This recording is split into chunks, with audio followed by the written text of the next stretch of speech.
PCC chief Revanth Reddy, MP Komatireddy Venkatreddy ఏం మాట్లాడినా అధిష్టానం చూసుకుంటుందని కాంగ్రెస్ ఎంపీ ఉత్తమ్ కుమార్ రెడ్డి అన్నారు. ఇది ఏఐసీసీ పరిధిలోని విషయమని తెలిపారు. ఓవైపు మునుగోడు బైపోల్, మరోవైపు రాహుల్ గాంధీ పాదయాత్ర ఉన్నాయని, ఈ సమయంలో కాంట్రవర్సీ విషయాలపై తాను ఎలాంటి వ్యాఖ్యలు చేయనని తెలిపారు. తనది నల్గొండ జిల్లా అయినంత మాత్రాన స్పందించాల్సిన అవసరం లేదన్నారు. మునుగోడు ఉప ఎన్నికల్లో కాంగ్రెస్ అభ్యర్థి పాల్వాయి శ్రీమతి గెలవబోతున్నారని, ఆ విషయం గురించి మాట్లాడదామని ఎంపీ ఉత్తమ్ కుమార్ సూచించారు. ఇప్పుడు కోదాడు హుజూర్ నగర్ ప్రాంతంలో ప్రస్తుతం రైల్వే లైన్ లేదు.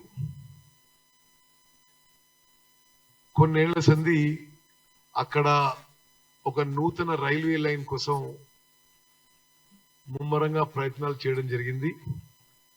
పలుమార్లు పార్లమెంట్ లో ప్రస్తావించాను. ఇదివరకు ఉన్న రైల్వే మంత్రిని, ప్రస్తుత రైల్వే మంత్రిని కలవడం జరిగింది.